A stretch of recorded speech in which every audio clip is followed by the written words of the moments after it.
Tonight, your money, your vote. How the federal leaders are targeting both. We break down the Green Party's platform and why every party is zeroing in on Quebec. There's 14 seats left. Some people think you won't hold any of them, including yours. Rosie is there tonight. We want to find definitively who did this. The price of oil spikes after drone attacks in Saudi Arabia. New details about an alleged spy at the RCMP, why the damage could be severe. And from Toronto to the Oscars, why winners here could end up with the film industry's biggest prize. This is The National. They're promising more money in your pocket, a greener economy, a candidate to rally around. Party leaders are making new pitches to you as we head towards the federal election. Most of those announcements came at podiums, but after that, it was all about FaceTime. The Conservatives and NDP boosting their candidates in Calgary and Montreal tonight. The Liberals and Greens rallying crowds in Ontario.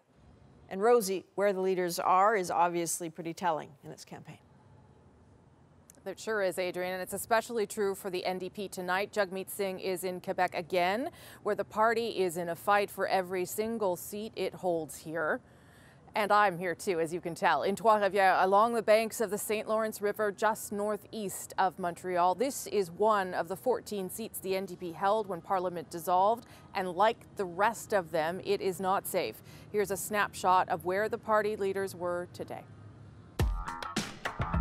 Éric Ferland, notre nouveau candidat pour Longueuil-Saint-Hubert. The NDP announced a new but familiar candidate for a Montreal area riding today, the former leader of the Green Party of Quebec. He's now running against Pierre Nantel, who left the NDP for the Greens. The Conservatives are pledging to resurrect another cancelled tax credit. Our family-friendly tax credits for fitness, arts, and learning are part of helping young families get ahead. Parents could claim $1,000 per child for sports or fitness activities, half that for arts and learning. The Liberals, meanwhile, are promising to double federal support for early learning and childcare. The new funding will be used to create up to 250,000 new spaces for before and after school programs and lower parents' fees across the board by 10%. And a big reveal from the Green Party today, its full platform. Our platform is the vision of what Canada looks like in 2030. That announcement came in Toronto, full of promises, but the details of what they will cost, not there. As Salima Shivji explains, that has economists asking a lot of questions about just how it's going to work. A bold vision is Elizabeth May's promise to tackle social issues, always with the climate fight at the center. We call it Mission Possible. It's not Mission Easy, but it's possible. This platform represents something bold in every single category. We don't have time anymore for incremental steps.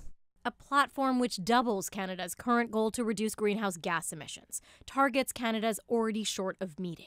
It calls for buildings to be retrofitted to be carbon neutral in 10 years' time. Add to that free university tuition, universal pharmacare, and a guaranteed livable income. The party has promised a full cost analysis, only it's not ready. The Parliamentary Budget Office is still working on it. Many economists worry trying to do so much in such little time will raise costs, and that will hurt the Greens' credibility. These are going to be massive increases in the size of the federal government, which is going to play into the hands of essentially the other parties. We're going to say, you know, it might be technically feasible, regardless of how you feel about it, but it's going to be incredibly challenging in the scope of the federal budget. May's challenge is to successfully argue her plan is expensive but necessary, as she fights for third place with the NDP. I have nothing against the NDP. I'm not running against the NDP. But a sign of how fierce the fight between the two parties is, today in that Quebec riding where the NDP incumbent crossed to the Greens and a former provincial Green jumped to the NDP, fighting words. For me, the NDP had the best environmental plan. Not exactly the message the Green Party leader wants voters to hear as she angles for major gains come October. Salima Shivji, CBC News, Ottawa. As you saw earlier, the Liberal leader was also campaigning today. Justin Trudeau was also taking questions, something he hasn't, in fact, been doing every day. It's a pattern the opposition has pointed out, and it's something David Cochrane asked him about directly today. Hi, Mike. Great to see you. After a weekend with just one question from reporters, Justin Trudeau started his week in a radio studio, facing questions about the issue that has dogged his government. Do you think Canadians deserve to know more about the SNC-Lavalin affair? Actually, we gave an unprecedented waiver of cabinet confidence and solicitor-client privilege. It's the first time he's taken formal questions since Friday in Trois-Rivières. Why are you misleading Canadians? Since then, Trudeau's focused on covering as much ground as possible. In unheld ridings they hope to gain, in tightly won ridings they need to hold. The access has been limited, but the profile has been high. Trudeau met with hundreds of voters at this Quebec Western Festival.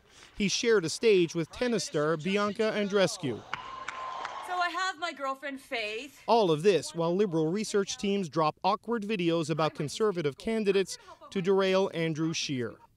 The lack of access has the Conservatives calling Trudeau a chicken who's ducking questions, noting that even Stephen Harper, who Trudeau references quite a bit, took questions on a daily basis. Well, quite the contrary. So why have you not been as accessible as Mr. Harper was last time, and will you commit to a daily question and answer session for the duration of this campaign?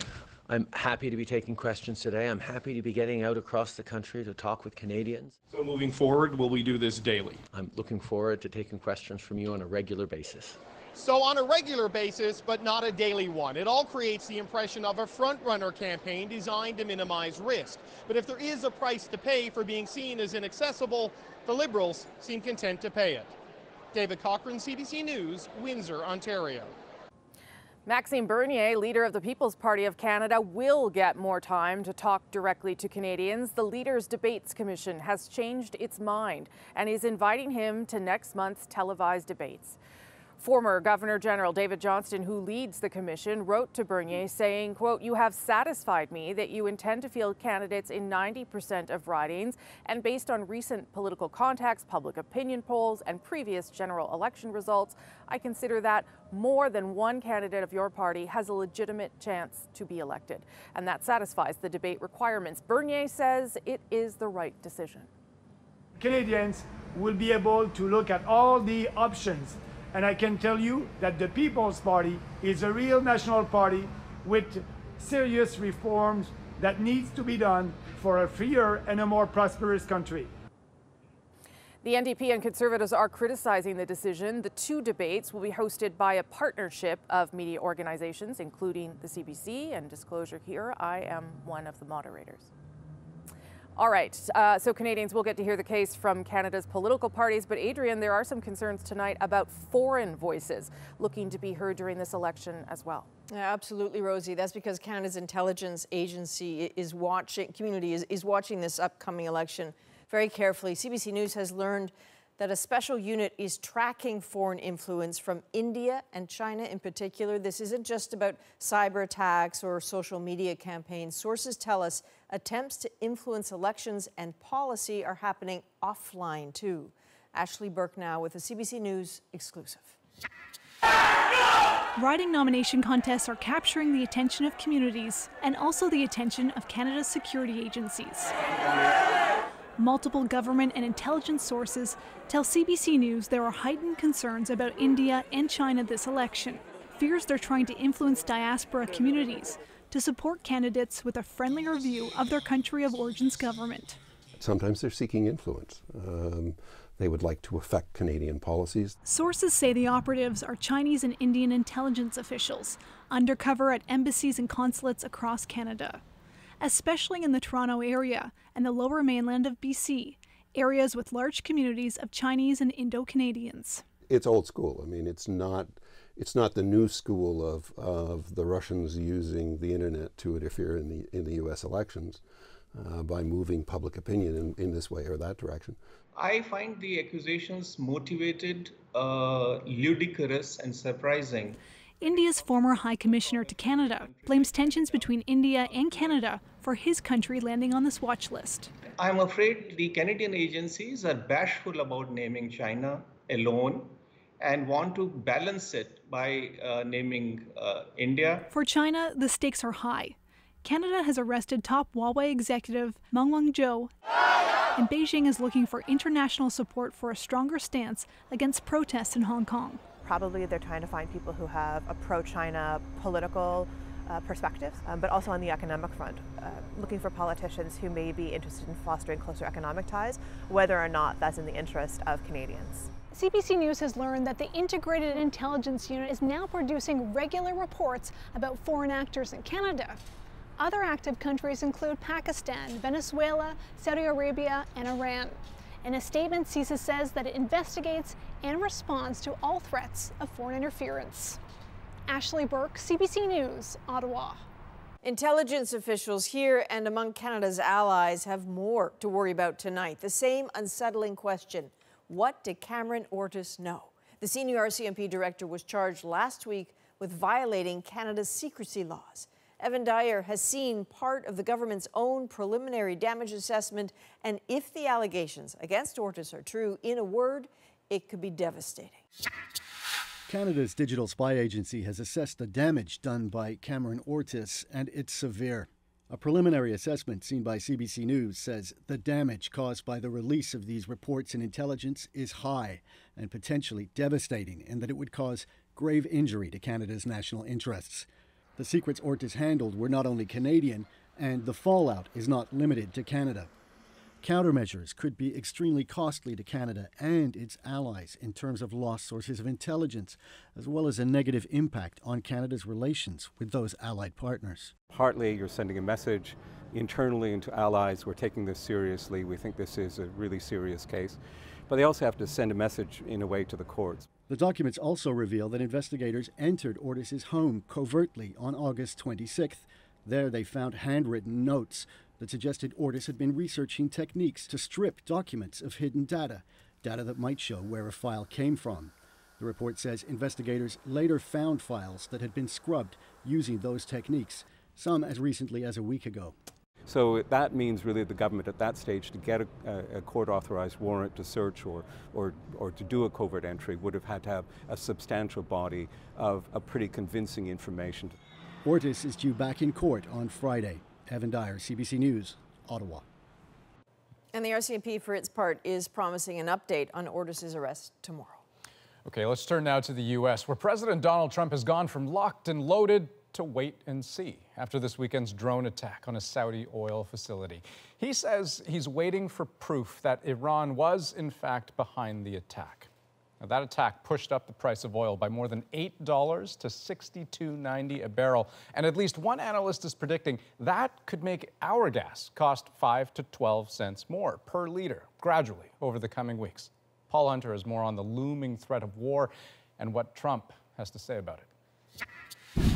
2 days after the strike on that oil facility in Saudi Arabia, claimed by Houthi rebels in Yemen, amid the suggestion it was actually carried out by Iran, we pretty much already know.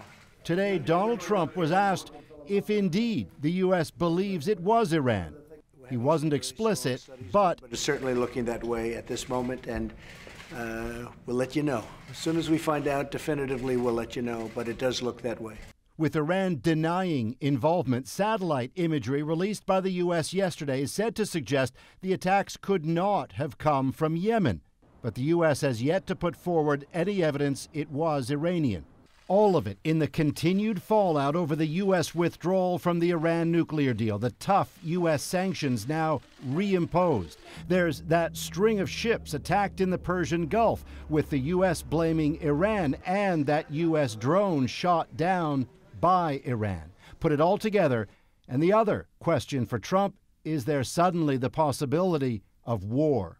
Do I want war? I don't want war with anybody. I'm somebody that would like not to have war. That said, Trump seemed to equally underline if there was to be a war, he's not worried. We have military power, the likes of which the world has never seen.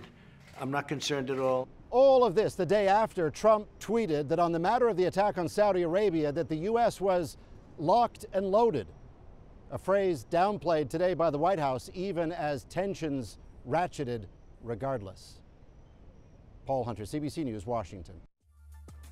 More news just ahead on the National. Israelis head to the polls for the second time this year. Margaret Evans takes us there. Plus, CBC News investigates sexual misconduct by Canadian police officers sent to help in Haiti.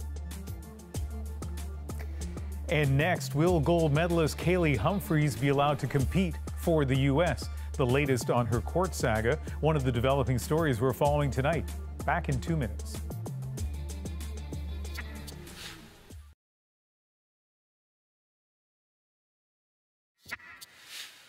All right, welcome back. Let's go to our national newsroom in Vancouver. Ian is following developing stories from across Canada tonight. And Adrian, let's start with another deadly shooting in Toronto. This one happened less than 4 hours ago. Police say there were reports of shots coming from a moving vehicle in the city's north end. The male victim pronounced dead at hospital. And this comes just a day after a Mississauga teen was shot dead. Police say 17-year-old Jonathan Davis was an innocent bystander. We're learning some more about that dispute between Canadian Olympic champion Kaillie Humphries and Bobsleigh Canada. And it deals with her allegations that she was the victim of verbal and mental abuse from her coach. In court in Calgary, Bobsleigh Canada says its investigation didn't find evidence to support Humphries' allegations. She's asking the judge to allow her release from the Canadian team so she can compete for the U.S. A Saskatchewan nurse is taking her case to the province's Court of Appeal after she was found guilty of professional misconduct over a Facebook post criticizing the palliative care her grandfather received. When you become a nurse, do you give up your freedom of speaking? Carolyn Strom wrote the care had been subpar. Didn't name anyone or single out any nurses, but lawyers for the Saskatchewan Registered Nurses Association says Strom's post brought the profession into disrepute. We're going to have a look at the impact the GM strike in the United States may have here in Canada. That's in about 20 minutes. It is already Tuesday in Israel, where for the second time in 6 months, voters are heading to the national polls. Why? Well, Prime Minister Benjamin Netanyahu triggered this vote when he failed to form a coalition after April's election. But his right-wing Likud party is still in a dead heat with the centrist Blue and White Party. Corruption charges against him are still pending. So Margaret Evans has a look at what might make a difference this time. Once more with feeling, and I don't mean the handshakes. This is Israel's do-over election. And just like the last one, the Israeli Prime Minister Benjamin Netanyahu is the one to beat. His message is clear, a leader with friends in high places. Some more important than others if you're planning to defy international law and annex parts of the occupied West Bank, something Netanyahu has pledged to do if he's elected. It's mainly a political tool to fire up the base for Mr. Netanyahu. He did the same in 2015 and never moved forward. Few believe he'll do it this time. Many Israelis in this election, though, are far more focused on the split between the religious and the secular than they are on the Israeli-Palestinian divide. Young Jewish Israelis, for example, must all serve in the military here. But ultra-Orthodox religious students are exempt, and public transport shuts down on Shabbat. At a rally for Netanyahu's main rival, centrist Blue and White Party leader Benny Gantz, it was top of mind for some. I don't want this country to become too religious, and I'm worried. But Netanyahu will need the ultra-Orthodox parties to form a coalition if he wins. And their rabbis are formidable when it comes to getting the vote out. Our rabbis told us to do that, and we listen to them, and that's what we do, and we believe in whatever they say. One often overlooked section of Israeli society, the Arab-Palestinian minority, tends to have a low voter turnout. They're hoping the do-over means they can change that this time. Sami Abu Shahadeh is a candidate in Jaffa. By participating in the elections in big percentage, we can give hope to all over, to our people, to the Palestinian people, not just inside Israel, also in the West Bank and Gaza. A united Arab party list is aiming to win 15 seats, and in Israel's fractured political landscape, that's a lot. Margaret Evans, CBC News, Jaffa. And next on the National, back to Rosie and battleground Quebec. Trois-Rivières and dozens of other ridings were once home to the orange wave. Now, plenty of those seats are up for grabs. Right after this.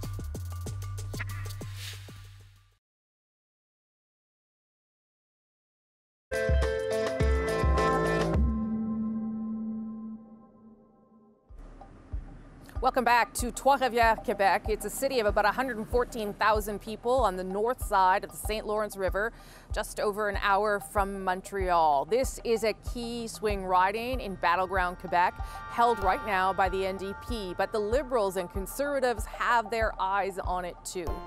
Quebec is not really a make or break province. Parties don't generally need to win it to form government, but it can definitely help. With 78 seats up for grabs, parties are looking to make gains, and right now it seems some, maybe all, will come at the expense of the NDP.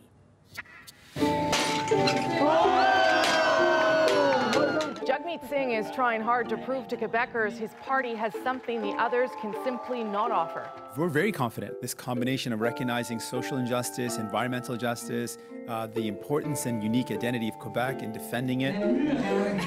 It was, after all, this province that fell hard for Jack Layton in 2011 and brought the party newfound success in the province with a record 59 seats.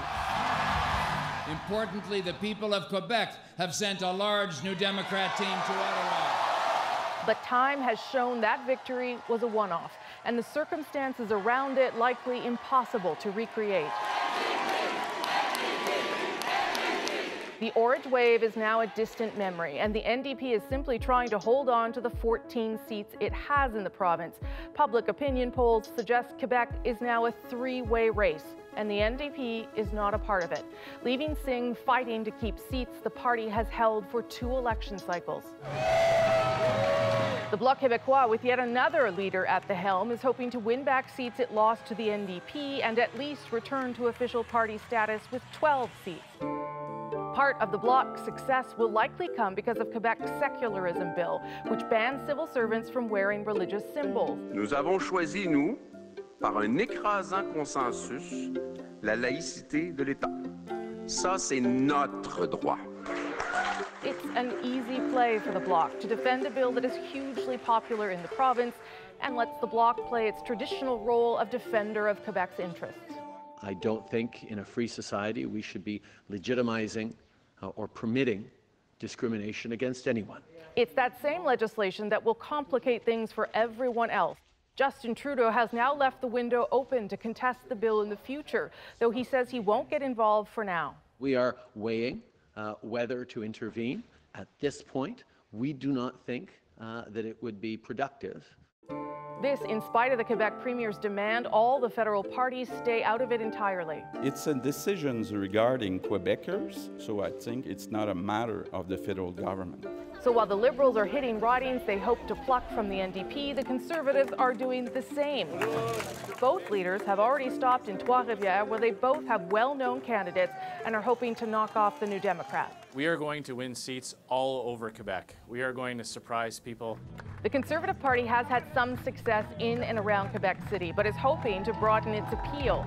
Early confusion around what Conservative candidates were saying about abortion versus what their leader stands for could still create problems for the party even after Scheer said he would not reopen the debate.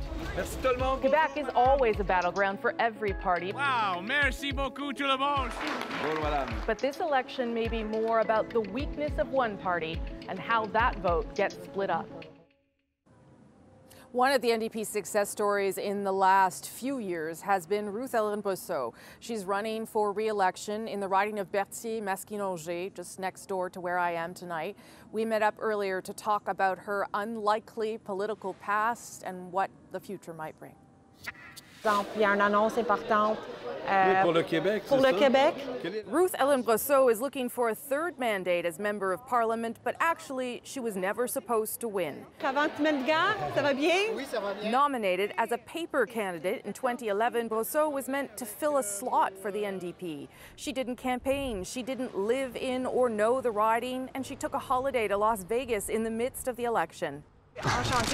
But she was caught up in the NDP wave, and in 2015 she won again, in part because she has embraced representing her vast rural Quebec riding. She seems to know everyone. I I appreciate Ruth Ellen and how she has stood up for farmers, he says. I've never met someone who's so close to the people, he explains. But this election is not just about Brosseau, it's about an NDP leader who is not well known yet in the province. J'ai aucune idée. Do you know Jagmeet Singh? No idea. No, I don't know him, they both say. But in many ways, Singh embodies the discomfort many Quebecers have with religious symbols, and that could be problematic for Brosseau and other NDP candidates.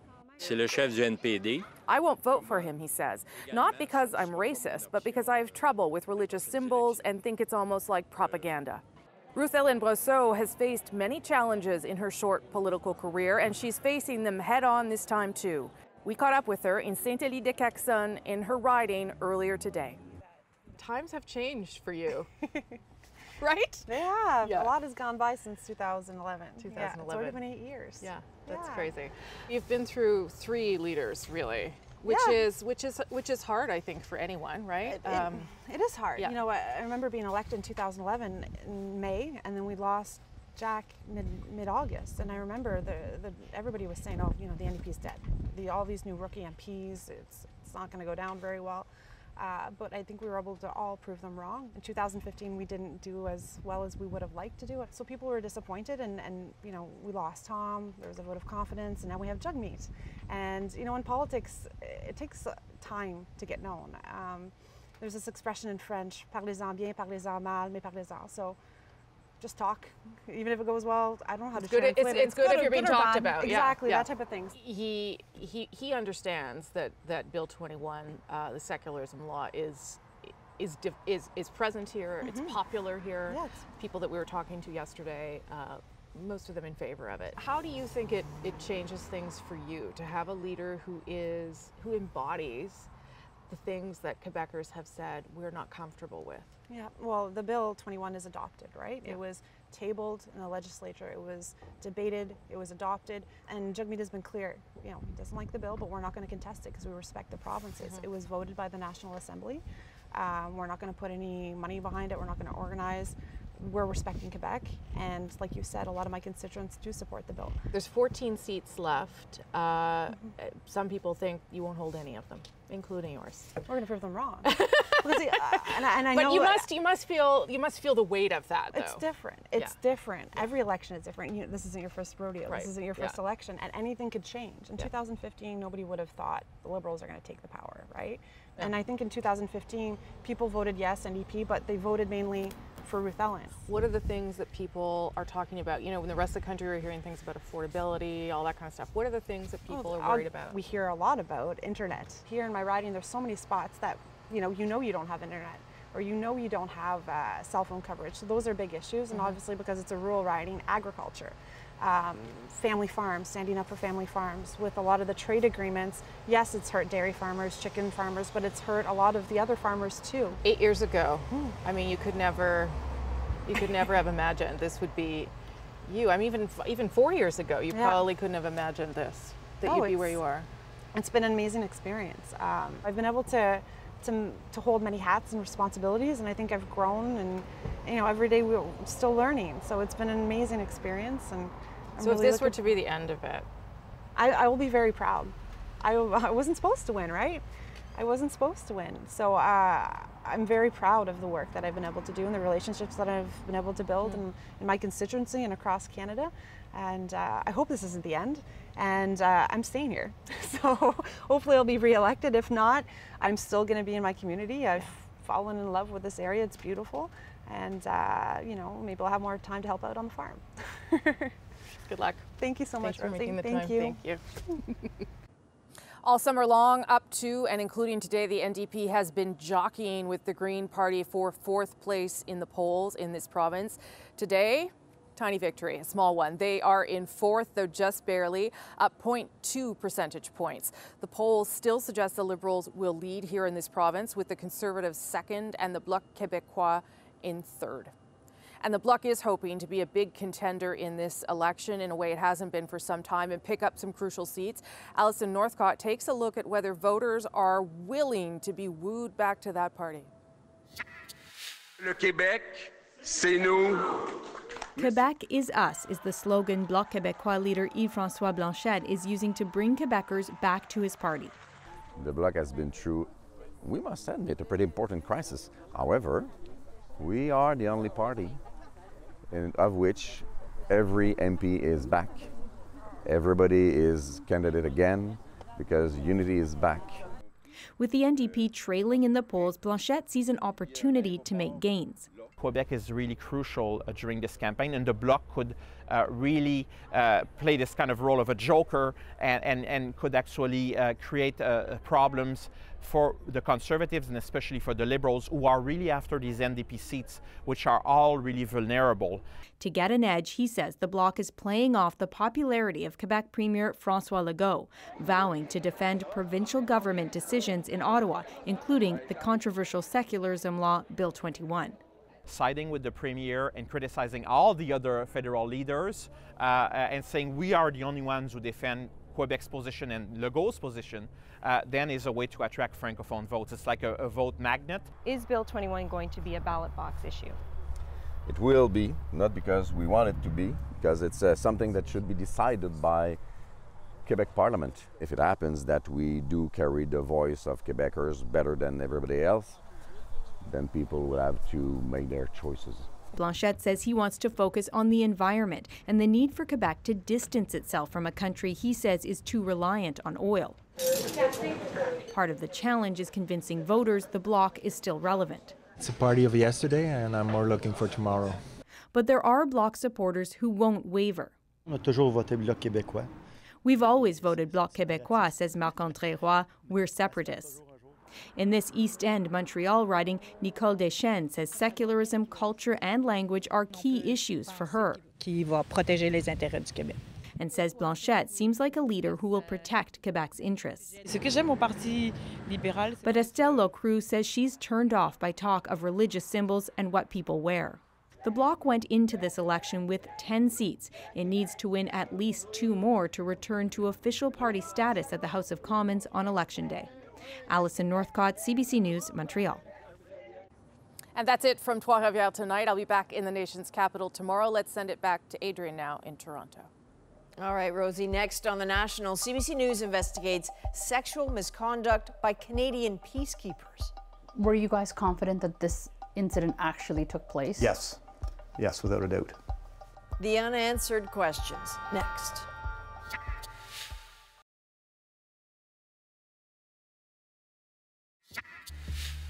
Hundreds of Canadian police over the years have gone to Haiti under the UN banner to help keep the peace and uphold the law. But a CBC News investigation reveals conduct that stained Canada's reputation and a response that strained diplomatic relations. Habiba Noshin's story tonight is about sex, power, and ultimately accountability. Rob Hodgson was an investigator with the UN in Haiti. It was his job to examine allegations of sexual misconduct by UN employees. Right here. For the first time ever, he's sharing details about a troubling case that landed on his desk in 2013. The female victim had met a police officer who was working as a peacekeeper. Hodgson says the officer had picked up a local sex worker and brought her to the UN vehicle when the two had an argument about how much she would be paid. The confrontation had turned physical and that he had pointed his UN-issued firearm at her. Then, Hodgson says, what she did next is possibly the only reason anyone was able to learn the officer was a Canadian. In fear of her life, she had fled from the vehicle, during the course of which she had taken his UN ID badge. That ID badge revealed the officer had been recruited for the Haiti mission from the Sûreté du Québec police. Were you guys confident that this incident actually took place? Yes. Yes, without a doubt. The Haiti earthquake nearly a decade ago left an already impoverished country even more vulnerable. With the promise to help, some 625 police officers from different police forces have come here as peacekeepers, mostly to train the Haitian police. Because there's a huge power imbalance, the officers are forbidden from getting sexually involved with the Haitians. But new internal government emails obtained by CBC News reveals 6 Canadian police officers have engaged in sexual misconduct, and the UN was losing patience with Canada. The diplomatic relationship was being strained, according to an email from Global Affairs to the RCMP discussing the matter. Another document shows the UN sent multiple requests to Canada. It wanted details on accountability for the officers. And the UN wasn't impressed with what it learned. The most an officer received in those 6 cases was a 9-day suspension. And following Hostin's investigation, the officers simply avoided accountability by retiring. The people who I really feel sorry for are the actual victims. They are forgotten. And remember, police officers deployed to Haiti come from about 30 police forces across Canada. If something goes wrong, it's that local police force that decides on the discipline. But it's the RCMP that oversees the peacekeeping program. They wouldn't agree to an on-camera interview, but spoke to us by phone. Would you agree that the current system of holding UN police officers accountable is broken? The system is clearly not broken. Even one case is too many. But when these cases do take place, we have the processes in place to ensure that there is accountability. Actually, the documents spell out that accountability is rather thin. In fact, if a peacekeeping officer commits a crime while abroad, in most cases, he can't be charged back in Canada. It's a gap in Canada's legal system that's also revealed in the documents as a source of concern for the UN. Something the UN acknowledges to CBC News it has asked Canada to fix. Canada could decide to pass legislation that would make the conduct of its employees provided to the UN susceptible to criminal prosecution. Canada's Foreign Affairs Minister admits there is a problem. If a peacekeeping officer commits a sex crime against an adult abroad, when he's brought back to Canada, he actually cannot be tried here. What, if anything, is being done to address this issue? It is important for us to be sure that we have a framework here in Canada that allows us to deal with any offenses committed outside the country. The problem you've identified is real, and we need to find ways to address it. After inquiries from CBC News, one of the police forces involved says it's now reopened its investigation into its officers' behavior in Haiti. Habiba Nosheen, CBC News, Toronto. And stick around, Ian's back in 2 minutes with more developing news from around the world. Plus, the end of TIFF is just the beginning of this year's film award season. What to look forward to next.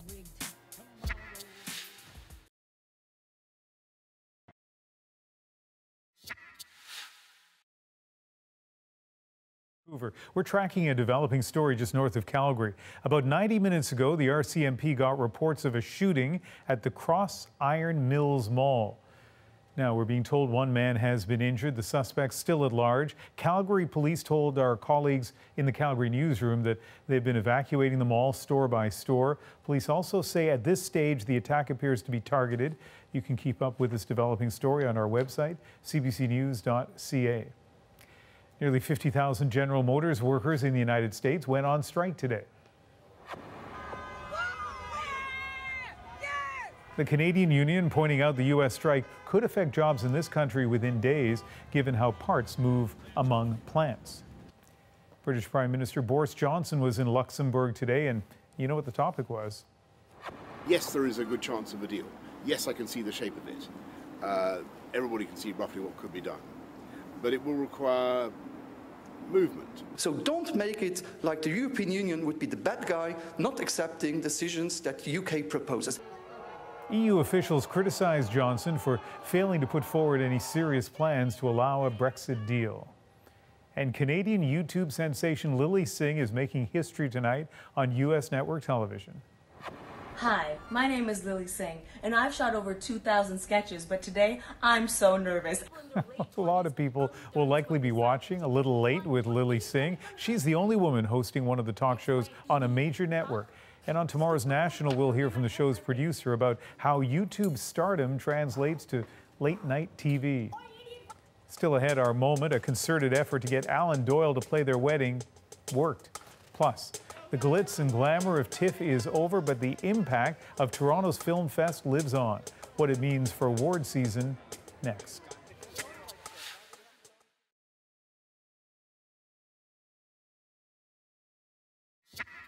So we had that sort of feeling of sisterhood on set, and we have it here now, and we're just so happy to be celebrating together. 11 days, hundreds of movies, dozens of Hollywood stars having fun. I think they just gave him Timbits on the carpet. You want one? Happy birthday. The red carpet's hosted plenty of great moments this year. This is fantastic, by the way. Oh my goodness.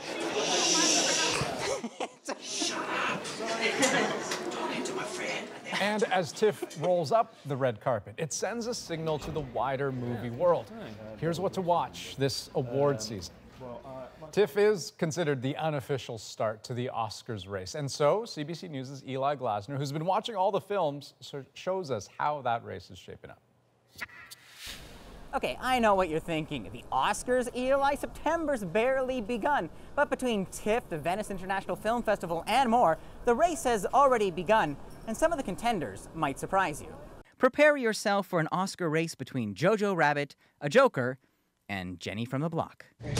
Let's start with Jennifer Lopez. Hustlers is a story about strippers scamming their clients. So why the buzz?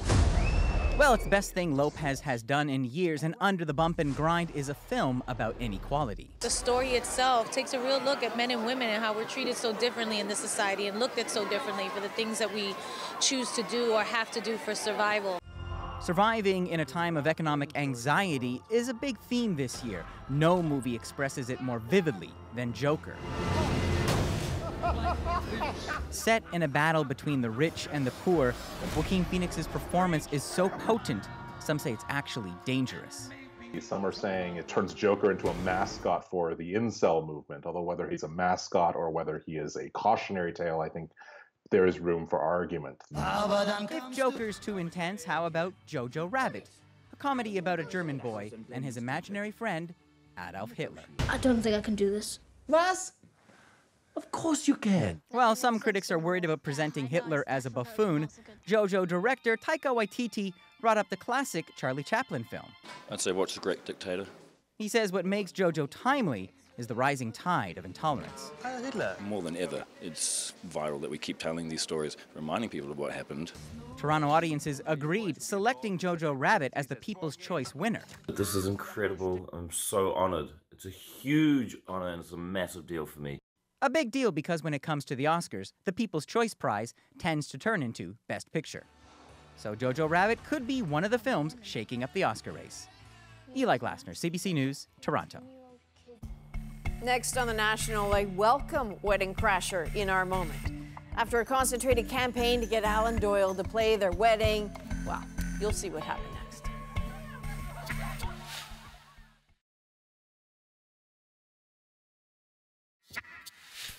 The quest for the perfect wedding can sometimes boil down to a special ingredient, something that both partners love and can share. And for one PEI couple, that quest is our moment. Stuart Dowd and Dana McKinley, their special ingredient was a musician, Alan Doyle. And so for 580 days on Twitter, Alan Doyle, will you play our wedding? Chronicled friends and family adding their voices to the cause. A spokesman for Doyle said he was aware of the campaign but couldn't commit, which was exactly what Doyle wanted them to think. I heard the strumming of the guitar.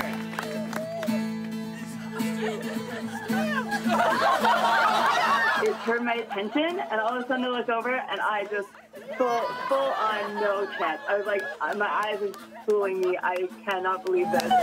I don't think there were words. I think that's the biggest thing. If you watch the video, you just see us explode with emotion. And Alan Doyle's playing my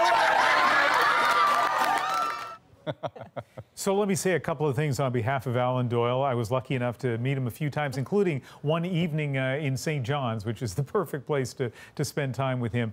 So fantastic guy and so good of him to do this. But the second thing I'll say on his behalf, please, no one tweet him 500 times and expect him to show up at your wedding, okay? It's like it's a one-time magical thing.